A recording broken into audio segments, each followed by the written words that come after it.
artificial intelligence, machine learning, robots that can beat grandmasters at chess.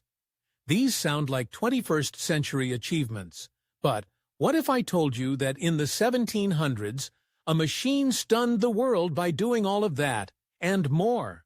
Let's talk about the Mechanical Turk, a creation so mysterious, so ahead of its time that even Napoleon Bonaparte and Benjamin Franklin couldn't believe their eyes. The story begins in 1770, in the court of Austrian Empress Maria Theresa.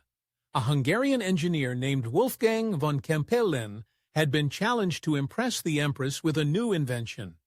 What he unveiled would go on to mystify Europe for decades.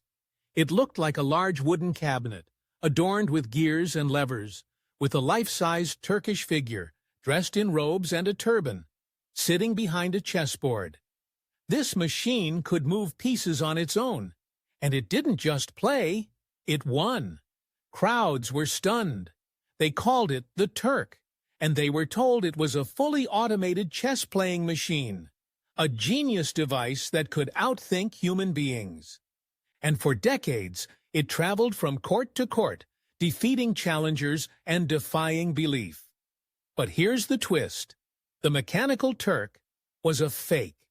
Inside the cabinet was a hidden compartment.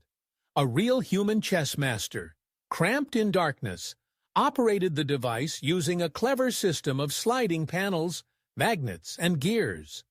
From the outside, it looked like a machine making decisions on its own. But behind the scenes, it was pure illusion. Still, the brilliance of the design is hard to ignore. Von Kempelen wasn't just building a hoax, he was building a vision of the future. A future where machines could think, decide, even win. After von Kempelen's death, the Turk changed hands and continued to tour.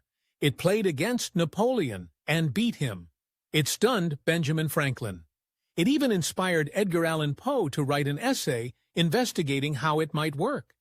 Some believed it was controlled by magnets, others by spirits. But no one could figure it out, because no one imagined that a man could be inside the machine.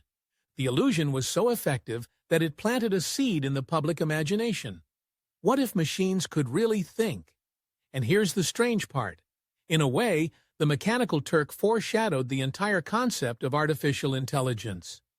Over 200 years before Deep Blue or Alpha Zero, it made people believe a machine could think, strategize, and win. And even though it was a trick, the idea it sold was real. It shifted public imagination, opened the door to the idea that maybe, one day, such a machine could be real. And now, that fantasy is reality. Today, AI does beat chess grandmasters. Machines do write text, make decisions, and solve problems humans can't. So was the Mechanical Turk a fraud? Yes, but was it also a prophecy? Maybe that's the strangest part of all. Sometimes the future isn't invented by science alone. It begins as a lie so beautiful that the world eventually makes it come true.